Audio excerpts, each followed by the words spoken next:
আজকে বক্তব্যের বিষয় নির্ধারণ করা হয়েছে তারুণ্যের ভাবনায় আগামীর বাংলাদেশ। তারুণ্যই শক্তি, পৃথিবীর সবচেয়ে বড় শক্তি। তারুণ্যরাই পারে দেশের ক্রান্তি লগ্নে বিভিন্ন অন্যায় অত্যাচার নিপীড়নের বিরুদ্ধে প্রতিবাদ করতে। পূর্ব ইতিহাস ঘাটলে দেখতে পারি 1952 সালে ভাষা আন্দোলনে রফিক, সালাম, বরকত, জব্বার সহ নাম না জানা অনেক তরুণ তাদের রক্তের বিনিময়ে আমাদের বাংলা ভাষা অর্জিত করেছে। এবং 1966 সালের 6 দফা আন্দোলন, 69 গণ অভ্যুত্থান এবং 1971 মহান মুক্তিযুদ্ধে বাংলাদেশের তরুণ তারা নিজেদের রক্তের বিনিময়ে দেশকে ও দেশের রক্তের বিনিময়ে তারা দেশকে স্বাধীন করেছে। বাংলাদেশের সম্প্রতি সময়ে আমরা দেখতে পেয়েছি তারুণ্যের মাধ্যমেই ফ্যাসিস্ট স্বৈরাচারী সরকারের পতন হয়েছে। সেই স্বৈরাচারী সরকার দেশীয় বাহিনী দিয়ে তারুণদেরকে দাবিয়ে রাখতে চেয়েছিল, কিন্তু তারুণ্যের রক্তের গরমের কারণে তারা দেশীয় সৈন্য দিয়ে সে ফ্যাসিস্ট স্বৈরাচারী সরকার ছাত্রদেরকে তরুণদেরকে দাবিয়ে রাখতে পারেনি। মুগ্ধ, আবু সাইদ, ফারহান ফাইজ এবং আরো অনেক তরুণের রক্তের বিনিময়ে বাংলাদেশে 5ই আগস্ট স্বৈরাচারী সরকারের পতন হয়েছে। স্বৈরাচারী সরকার দেশের বিভিন্ন লুটতরাজ, খুন, গুম, অত্যাচার নিপীড়ন করেছে। তারুণ্য এর প্রতিরোধ করেছে, তারুণ্য প্রতিবাদ করেছে। যদি আজ তারুণ্য প্রতিবাদ না করতো তাহলে আজকে বাংলাদেশের মানুষকে পুনরায় অত্যাচার, নিপীড়ন, গুম, হয়রানির শিকার হতে হতো। তারুণ্য দেখিয়ে দিয়েছে তারা কি পারে, তারা কখনোই থেমে থাকতে চায় না। তরুণরা দেশে গণমাধ্যমে উঠে এসেছে, তরুণরা রাস্তায় যান চলাচলে সাহায্য করেছে, বিভিন্ন দায়িত্ব পালন করেছে। এছাড়া তারা বিভিন্ন কর্তৃপক্ষের সঙ্গে বৈঠক করেছে এবং দেশকে এগিয়ে নিয়ে যাওয়ার জন্য তারা বিভিন্ন পদক্ষেপ গ্রহণ করেছে। বাংলাদেশ বিশ্বের বুকে একটি সুখী সমৃদ্ধ দেশ হিসেবে গড়ে উঠবে এই প্রত্যাশায় তারুণরাই আগামীর বাংলাদেশকে নেতৃত্ব দেবে, বাংলাদেশের প্রতিনিধিত্ব করবে। তারুণ্যের ভাবনায় আগামীর বাংলাদেশে সকল মানুষকে ঐক্যবদ্ধ হতে হবে। ঐক্যবদ্ধ জাতিকে কোনো দেশ, কোনো অপশক্তি দাঁড়িয়ে রাখতে পারে না। তাই আমাদেরকে সকলকে ঐক্যবদ্ধ হয়ে তারুণদের সঙ্গে যুক্ত হয়ে আমাদেরকে আগামীর বাংলাদেশকে এগিয়ে নিয়ে যেতে হবে। তারুণ্যের ভাবনায় আগামীর বাংলাদেশ। আমরা সবাই বাংলাদেশকে আবার নতুন রূপে ফিরে পেয়েছি। 5ই আগস্ট বাংলাদেশ আবার নতুন ভাবে স্বাধীন হওয়ায় আমরা তরুণরা বাংলাদেশকে নতুন ভাবে গড়ে তোলার স্বপ্ন দেখছি। আমরা সবাই চাই একটি দুর্নীতিমুক্ত, সুশৃঙ্খল একটি বাংলাদেশ গড়ে তোলা।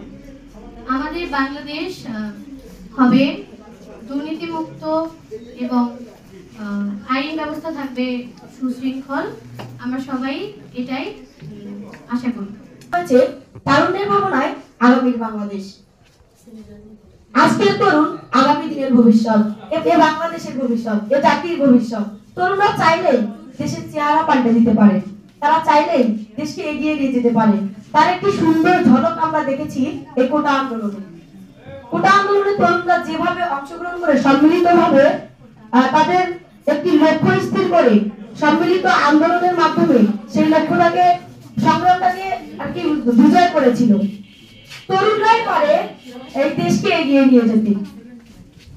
আর তরুণরা আমাদেরকে শিখিয়েছে যেমন সুন্দর কোরআনের বাণী তেমনই সুন্দর মন্দিরের ঘণ্টা। বাংলাদেশ এমন একটি জায়গা যেখানে এই সব আদর্শ সম্মিলিত হতে পেরেছে। আমরা পেরেছি এই আদর্শগুলোকে একত্রে সম্মিলিত করতে। আর আমরা যেন এই যে সংগ্রামটা করেছিল সেটা ছিল একতাবদ্ধভাবে। আর বিভেদ যেন আমাদের মাঝে পুনরায় সৃষ্টি না হয়, কারণ বিভেদ জাতিকে ধ্বংস করে, দেশকে ধ্বংস করে। আমরা চাই বিভেদ আমাদের মধ্যে যেন ফিরে না আসে, কারণ লড়াইয়ের মাত্র শুরু। জানি না আরো কত লড়াই করে আমাদের এই দেশকে এগিয়ে নিয়ে যেতে হবে।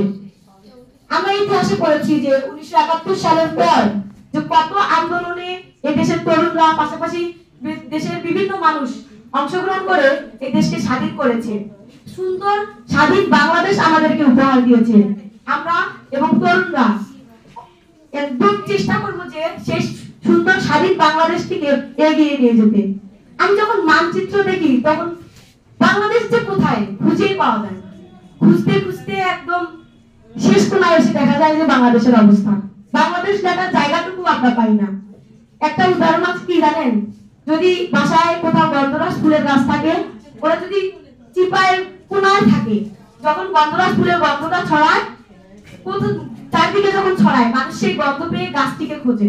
সেই রকম আমরা বাংলাদেশের তরুণরা, আমরা সহ বাংলাদেশের এমন একটা নাম করব, উজ্জ্বল করবো বাংলাদেশটাকে, যেন চারদিকে বাংলাদেশের নাম ছড়িয়ে যায়। বাংলাদেশ লেখার জায়গাটুকু না পেলেও মানুষ যেন আমাদেরকে খুঁজে বের করে।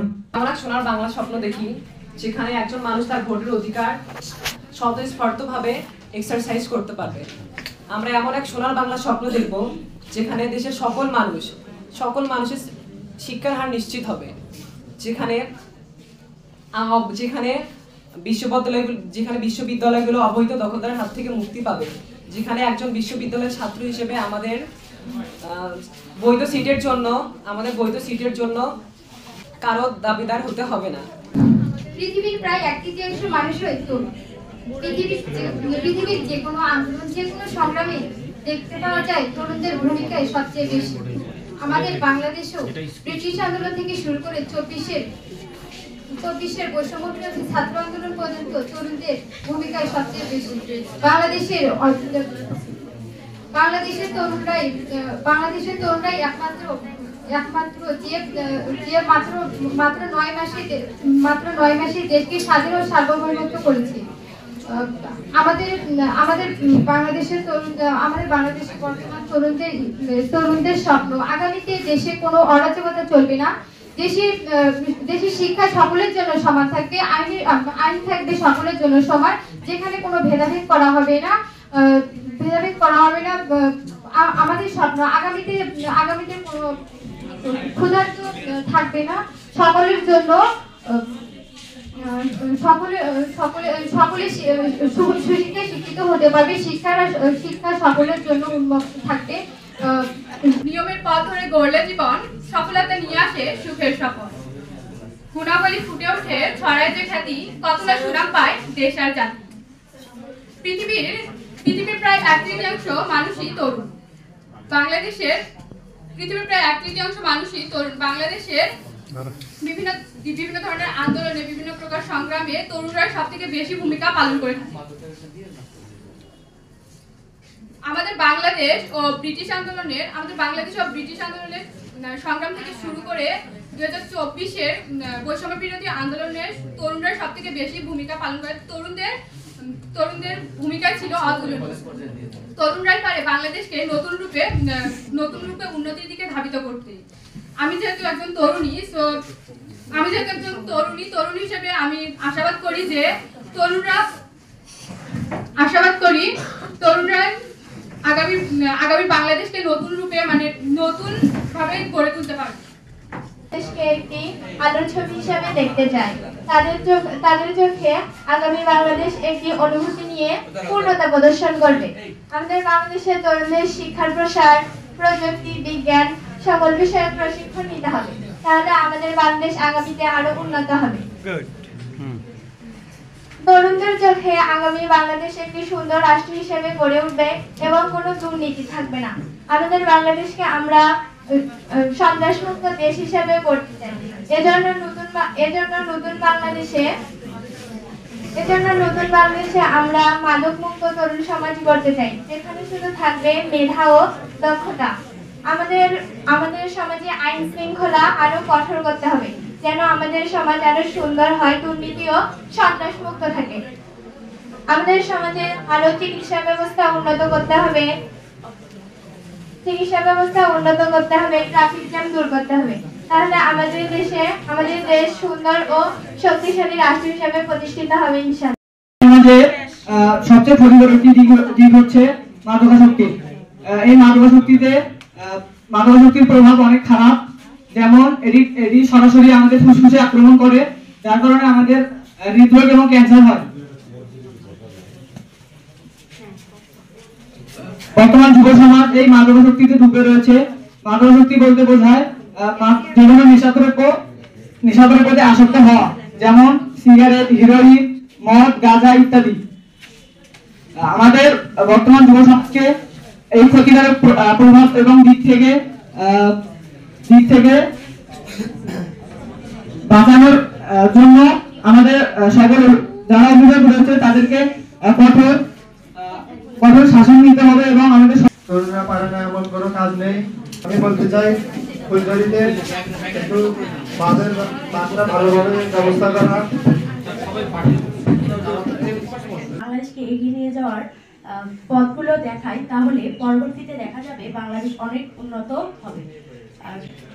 এজন্য আমাদের অনেক পরিশ্রম করতে হবে। বাংলাদেশকে আমরা যেভাবে দেখতে চাই তা বাংলাদেশ যেন পুরো সবুজ হয়, আমাদের চলাফেরার জন্য কোনো সমস্যা না হয়। চলাফেরার জন্য আমরা বিভিন্ন যন্ত্রপাতি, বিভিন্ন যানবাহন যেমন উড়ন্ত বাস, এরকম বিভিন্ন ধরনের গাড়ি তৈরি করতে পারি। করেছে সবকিছুর পেছনেই তরুণদের হাত রয়েছে। আমি একটি তরুণ হিসেবে বলতে পারি যে বাংলাদেশকে সুন্দরভাবে রিপ্রেজেন্ট আমাদের আশা যে আমরা একটি সুন্দর দেশ চাই, যেখানে কোনো ধরনের অরাজনৈতিক কাজকর্ম থাকবে না। আমরা চাই আমাদের দেশে কোনো ধরনের অরাজনৈতিক কাজ চলবে না, যেমন ডাকাতি, লুটপাট, কোনো কিছুই থাকবে না। আমাদের দেশে জবাবদিহিতার মাধ্যমে আমাদের দেশটাকে সমৃদ্ধ এবং সুশৃঙ্খল করতে পারি। আমরা নানাভাবে একমাত্র তরুণরাই পারি।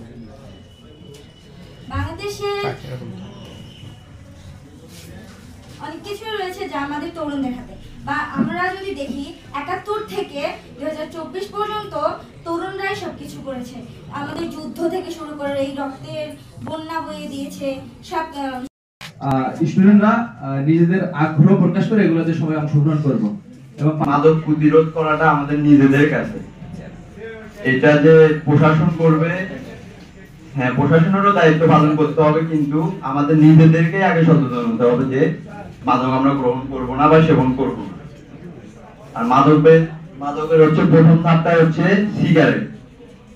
এই সিগারেটকেই আমরা না যদি বলি তাইলে আমরা মাদক সেবনে উৎসাহী হব না। আর আমি অনুমোদনের কাছে অনুরোধ জানাবো আমাদের প্রশাসনকে যেন আমাদের ফুলছড়িতে ওই রকম ব্যবস্থা এখনো গ্রহণ করা হয় নাই। যে এখন তো ভাবে অনুরোধ জানাবো আমাদের বৈষম্য বিরোধী ছাত্র আন্দোলনের পক্ষ থেকে, যাতে উনি প্রশাসন মহোদয়, ওসি মহোদয় থাকবে না, আমার দেশে কোনো বেকারত্ব থাকবে না, এবং আমরা কার্বন ইমিশন যেটা হচ্ছে পরিবেশ দূষণ করছে এখন, সেটা আমরা একদম সুন্দর গোটায় নামিয়ে আনার চেষ্টা করি। এই মূলত হচ্ছে আমাদের যে 3-0 থিওরি, যেটা আমাদের প্রফেসর ডক্টর মোহাম্মদ ইউনূস, যিনি আমাদের প্রধান উপদেষ্টা, আর একটি বিখ্যাত ভাষণে উনি উপস্থাপন করেছিলেন। পাশাপাশি এখন আপনারা দেখেন এই 3-0 সবগুলোকে 0 করে দিব, বিষয়টা কিন্তু এত সহজ নয়। এটা ধারণা, এটা বাস্তবায়ন করতে গেলে এটার সাথে জাতিসংঘের যে এসডিজি যেটা রয়েছে, সাস্টেইনেবল ডেভেলপমেন্ট গোল 2030, তার ভিতরে যথেষ্ট মিল রয়েছে, আপনারা খেয়াল করবেন। সুতরাং আমাদের যেটা করতে হবে, যেটার জন্য আমাদের তরুণদেরকে আগে নিজেদেরকে শিক্ষিত করতে হবে, পর্যাপ্ত শিক্ষায় শিক্ষিত করতে হবে। কারণ আপনি যদি ক্ষুধা এবং দারিদ্র এবং বেকারত্ব দূর করতে চান, তাহলে আপনাকে যথেষ্ট শিক্ষিত না হলে আপনি পারবেন না। আপনাকে আধুনিক জ্ঞান বিজ্ঞানে যথেষ্ট শিক্ষিত হতে হবে, এগুলো বাস্তব প্রয়োগ ঘটাতে হবে। আর আমাদের আসলে পর্যাপ্ত জ্ঞান অন্বেষণ করা ছাড়া কিন্তু এগুলো বাস্তবায়ন করা সম্ভব নয়। বিষয় হলো যে আমরা যেটা করে সরকারি যে বিষয়গুলো রয়েছে সেটা সরকার দেখবে সুশাসন কিভাবে প্রতিষ্ঠা করা যায়। কারণ রাষ্ট্রীয় সব জায়গায় সুশাসন প্রতিষ্ঠিত হলে আমাদের এই বিপ্লবের প্রয়োজন পড়তো না। যেহেতু সুশাসন ছিল না, সেটা প্রতিষ্ঠার জন্যই এই এতগুলো প্রাণ ঝরে গেল। আমরা মনে করি যে যাদের রক্তের বিনিময়ে আজকে আমরা এই অবস্থায় এসেছি, সে প্রায় 2000 আমরা যারা শহীদ হয়েছেন জুলাই আগস্ট বিপ্লবে, তাদের মাগফিরাত কামনা করি, তাদের প্রতি শ্রদ্ধা জানাই। আমরা যেন তাদের এই রক্তের ঋণ যেন পরিশোধ করতে পারি, এবং সেটা তখনই সম্ভব হবে যখন আমরা এই জিনিসগুলো বাস্তবায়ন করতে পারবো। নিজেদেরকে জ্ঞান বিজ্ঞানে, পড়াশোনায়, শিক্ষায়, দীক্ষায়, কৃষ্টি, কালচারে উন্নয়ন করে জাতি হিসাবে যখন আমরা নিজেদেরকে উন্নত করতে সক্ষম হব, তখনই তাদের এই রক্তের ঋণ শুধু হবে বলে আমি মনে করি। এবং আরেকটা যে বিষয়গুলো এসেছে, যে এর পিছনে এই ধরেন জ্ঞান বিজ্ঞান, পড়াশোনা বা উন্নয়নের পিছনে বড় একটি অন্তরায় হচ্ছে মাদক, যেটা নিয়ে আজকে আমাদের আসলে আমরা সাথে রিলেশন করতে চাই। মাদক নিয়ে একটু কথা না বললেই নয়, কারণ এই অঞ্চলটা মাদকের নিরাপদ রুট। আপনারা সবাই জানেন যে এই অঞ্চলটা মাদকের নিরাপদ রুট, সীমান্ত খুব বেশি দূরে নয়। দেখা যায় কুড়িগ্রাম বা এই বর্ডারগুলো হয়ে ঢুকে বালাসীঘাট হয়ে এই অঞ্চলে ছড়িয়ে পড়ে। এটা খুবই একটা আশঙ্কার কথা, এবং আমি মনে করি যে এটা যদি আমরা নির্মূল করতে সক্ষম না হই তাহলে কিন্তু আসলে পরবর্তীতে ভবিষ্যৎ প্রজন্মকে এই যে আমাদের 3-0 থিওরি বলেন আর সোনার বাংলায় বলেন আর যেটাই আমরা করতে চাই না কেন সেটা কিন্তু আসলেই মুশকিল হয়ে পড়বে। তো সেই জন্য মাদক একটা বড় সমস্যা। মাদক এখন এই যে একজন বললো যে মাদক শুরু হয় সিগারেট থেকে, আমি তার সাথে পুরোপুরি একমত। কারণ কি আস্তে আস্তে আমরা সব প্রথমে ছোট ছোট দিয়ে শুরু করি, মনে করলাম যে একটু সিগারেট টান দিই কি আর হবে। একজন সম্পাদক শিক্ষক বললেন যে উনি অফিসে উঠবেন, ওনাকে বললেন ভাই সামনে যান তো আপনি, আমরা একটু কথা শুনি, আমরা একটু কথা শুনি। পিছনে হচ্ছে বসে তারা সিগারেট খাচ্ছে ছিল ওই বিয়ে যেমন খেত তখন দেখতে যে মুরব্বীরা আসে কিনা, কোনো মুরব্বী দেখে সে পালাতো। আর এখন হয়ে গেছে উল্টা, এখন ছেলেপেলেদের সিগারেট খাওয়া দেখলে মুরব্বীদেরকেই পালাতে হয়। এটা খুবই দুঃখজনক, লজ্জার বিষয় মনে করি। এই কালচার থেকে আমাদের বেরোতে হবে যে মাদকের যে বিষয়টা, মাদক শুধু যে আপনার পরিবারকে ধ্বংস করে কিন্তু তা নয়, ধীরে ধীরে পুরো জাতিকে ধ্বংস করে ফেলে। তাই আমার যে এটা আসলে আমার মনে হয় যে মতামত সেটা হলো যে আপনারা মাদকের যে রোধগুলো বন্ধ করতে হবে, মাদকের উৎপাদন বন্ধ করতে হবে। কারণ হচ্ছে কি যে আমি যদি পর্যাপ্ত করে উৎপাদন করে পার্শ্ববর্তী দেশগুলো রয়েছে যেখানে প্রচুর মাদকের কোম্পানি রয়েছে, বিশেষ করে ফ্যান্সিডিল, তারা হচ্ছে এবং ইয়াবা প্রচুর উৎপাদন হয় পার্শ্ববর্তী দেশগুলোতে, নাম বলতে চাই না।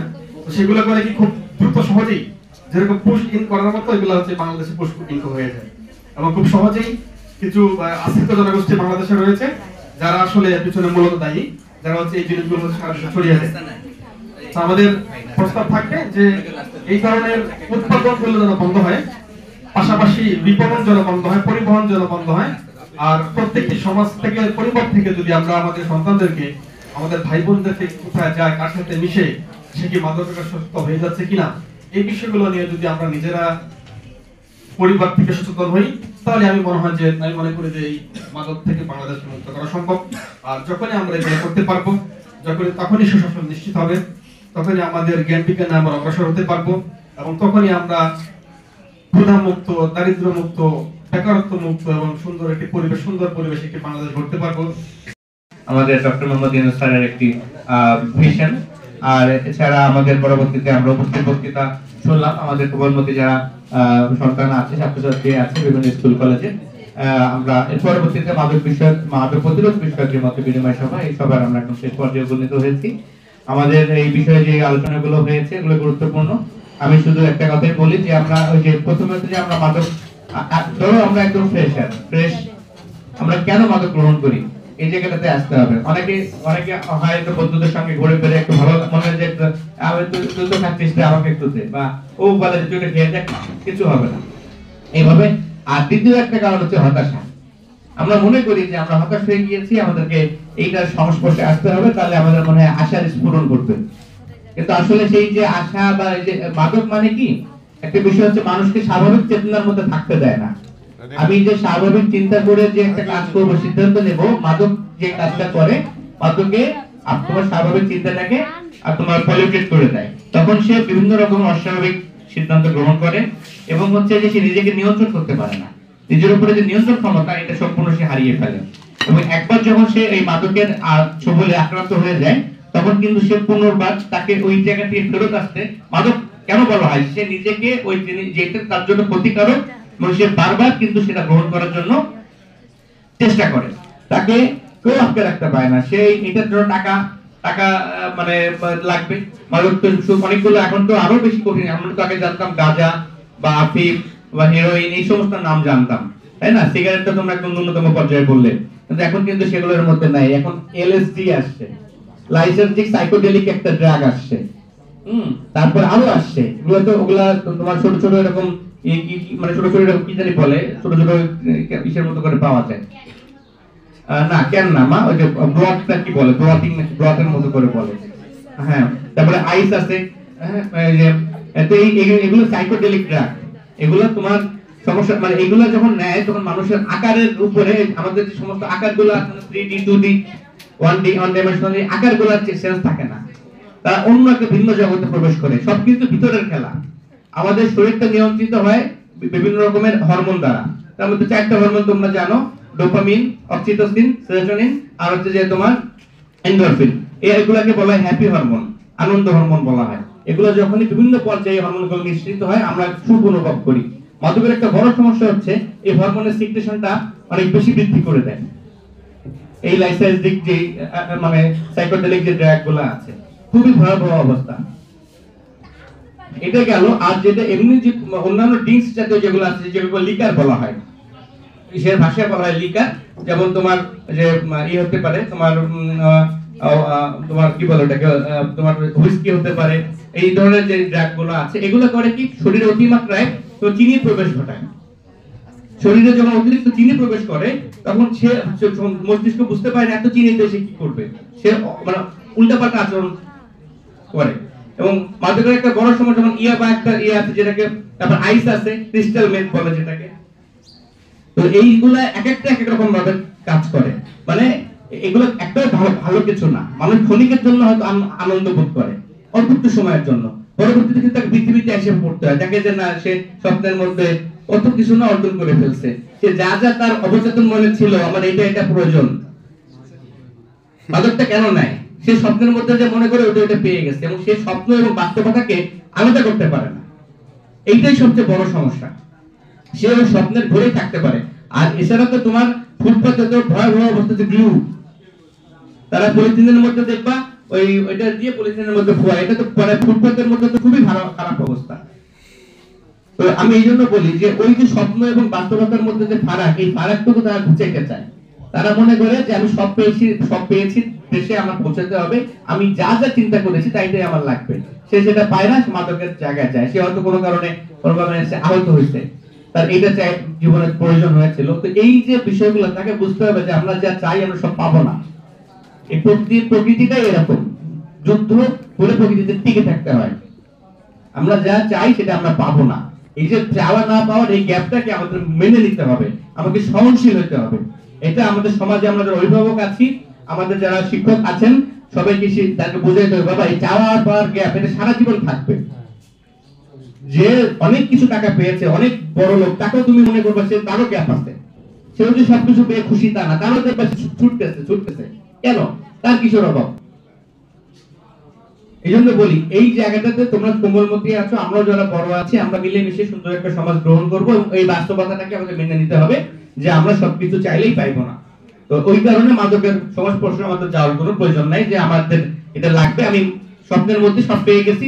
যখন স্বপ্নটা ভেঙে যায়, মাদকের যে এটা থাকে এফেক্টটা থাকে, এটা যখন কেটে যায় তখন আবার কিন্তু বাস্তবে নানা রকম শারীরিক প্রতিবন্ধকতা, শারীরিক জটিলতা দেখা দেয়, তখন সে সহ্য করতে পারে না, কিছুক্ষণ পর আবার এই মাদক নিতে যায়। এইভাবে তার যে শারীরিক জটিলতাগুলো সৃষ্টি হয় তোমরা অনেকগুলোই জানো, আলোচনা করেছো। আমি অনুরোধ করব আমরা প্রথমত আমরা নিজেদেরকে রেজিস্ট করব, আমরা মাদক নিব না। দ্বিতীয়ত আইন শৃঙ্খলা বা প্রশাসনিক যে স্টেপগুলো আছে সরকারের তরফ থেকে, আমাদের তরফ থেকে এগুলো আমরা গ্রহণ করব। আমি পরিশেষে আমাদের সকল শিক্ষক যারা আসছেন